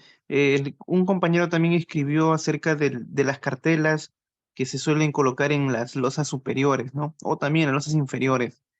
Eh, una duda, digamos, un poco y de análisis, cuando queremos leer el cortante, ¿dónde se debería leer el cortante? ¿No? En la intersección, digamos, de la cartela con la losa, o en qué punto se debería leer el cortante, ¿no? Tomando en cuenta esto de los criterios de la carga que no debe estar ubicado a una distancia D, por ejemplo, ¿no? Ujú. A ver, acá vamos a dibujar esto.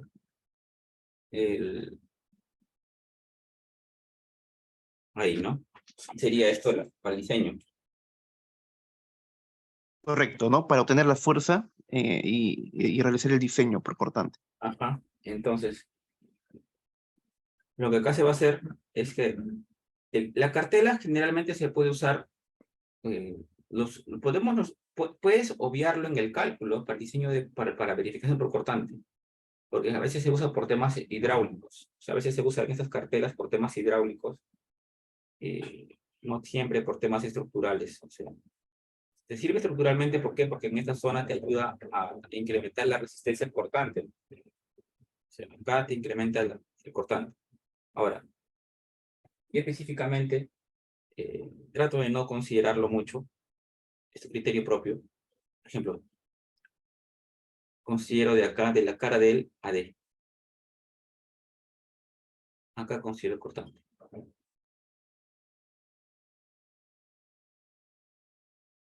De esta cara, como si no hubiera cartela, ¿no? O sea, de la cara de acá, de la intersección entre estos dos, a la cara, al D de la cara, consideras el cortante. ¿Ok? Y si hubiera cartela, profe, y tomando en Igual, cuenta que la carga, digamos, móvil es una carga, ¿no? Que cambia de posición y que en algún momento está dentro de esa distancia D. ahí tienes que aplicar. Eso también puede ser con una línea de influencia. O sea, tenemos que ver en el diseño del puente, en el diseño en este ancho B que tenemos ahí, ver, ¿no? Por ejemplo, las alcantarillas no son tan largas, ¿no? Puede ser que si tienes una alcantarilla de 1 metro, acá te entra solamente un eje. Tienes alcantarillas de 4, 5, 6 metros, se puede entrar más ejes. Entonces hay que considerar más ejes y lo que te puede afectar, ¿no? En tu carga, ¿no? Finalmente, ¿no? Entonces, y eso tendrías que decir, bueno, si fuera uno solo, ponte el ejemplo que sea uno solo. Entonces, el máximo momento va a ser cuando él está al medio.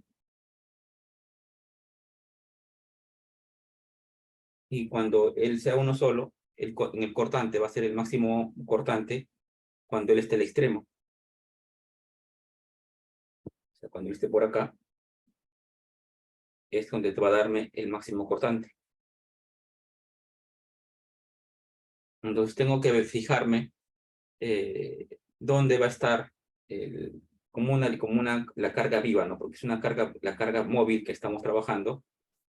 Tengo que diseñarla para todas las condiciones de carga, ¿no? Para todas las condiciones o todas las posiciones de carga, ¿no? Que sea, por ejemplo, para el momento máximo y para el constante máximo. Y acá se puede hacer lo que es, usar, hay varios métodos, ¿no? Usamos el método de líneas de influencia o el método de Pareto, ¿no? Para lo que es las cargas. ¿Ok?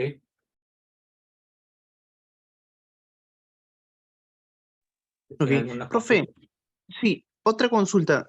Hace un momento decía que era válido modelar pues estas alcantarillas a través, digamos, de un marco, ¿no? Con elementos frame.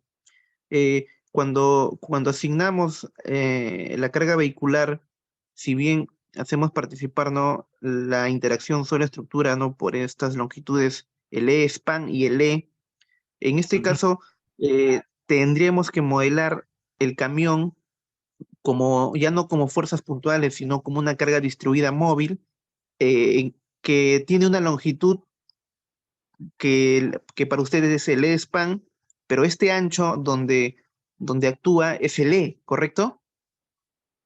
Sí, o sea, la carga lo asumimos como una carga distribuida. Claro, Se puede hacer eso. y el Y ancho de verificar, franja es, ese es un buen cálculo, porque hacemos el modelo en 3 dimensiones con elementos tipo shell y comparamos con el análisis, con la respuesta de un modelo en 2 dimensiones, ¿no?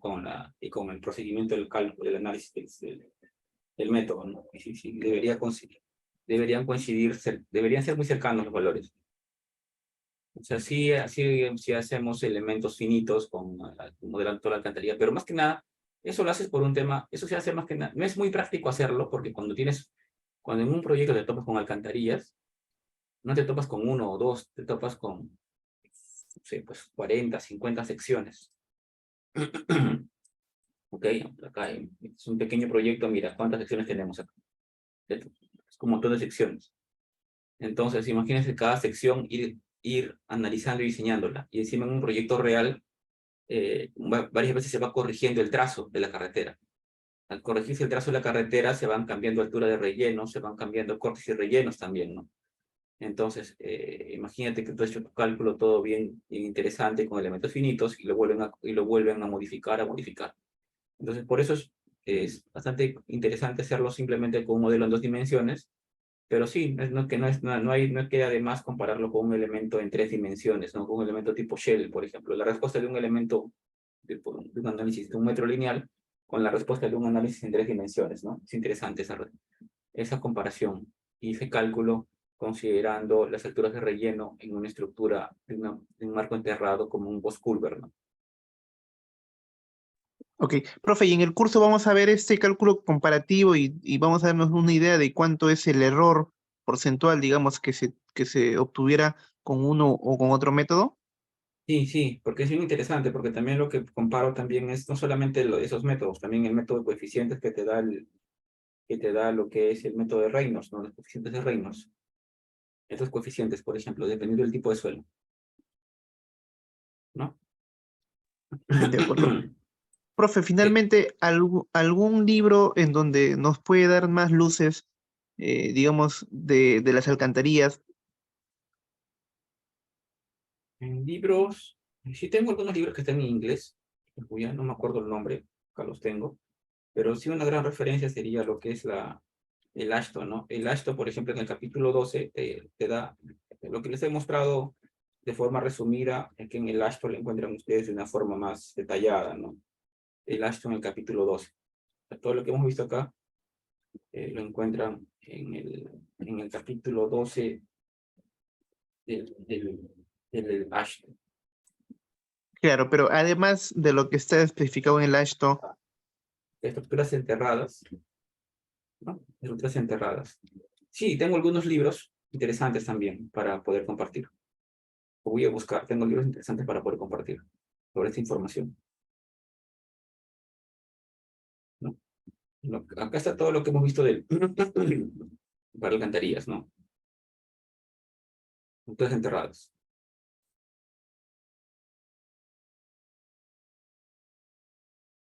Sí. ¿Alguna consulta más?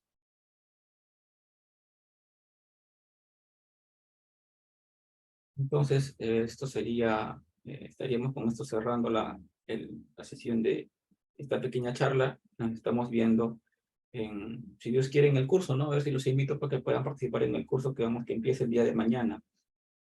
Mañana empieza el curso donde vamos a hacer diseño de puentes menores, o sea, puentes menores a 10 metros. Y vamos a ver, en el puente vamos a ver no solamente la superestructura, también vamos a ver lo que es la superestructura del puente. O sea, en el curso que estamos acá comentando, el curso de diseño estructural de puentes y vehiculares y menores de alcantarillas y puentes vehiculares, vamos a ver otros puentes tipos losas, estas alcantarillas, por ejemplo. Vamos a hablar acá sobre las cargas del puente, lo que es la losa, el diseño de la losa y la superestructura, y también la superestructura, okay, lo que es el acero de refuerzo, y también lo que es la superestructura, lo que es el estribos. Diseño de estribos, dando predimensionamiento, diseño de estabilidad y diseño por fricción y corte, ¿no? Vamos a hacer el modelado del estribo, el puente con estribos en el CSA Bridge, y hacer el diseño, un software para diseño de puentes, y luego diseñaremos alcantarilla tipo cajón, ¿no? Secciones tipo cajón, utilizando coeficientes de Reynolds y también utilizando lo que es el modelo en SAP 2000. Y vamos a verificar tanto por condiciones de resistencia y servicio. ¿Ok? Entonces, eso vamos a ver en el curso. Esta es una parte introductoria. La exposición es una introducción a lo que se va a ver y lo que se va a detallar en el curso a mayor profundidad. Entonces, nos estamos viendo ya en otra oportunidad y hasta luego. Gracias con todos por su participación. Hasta luego.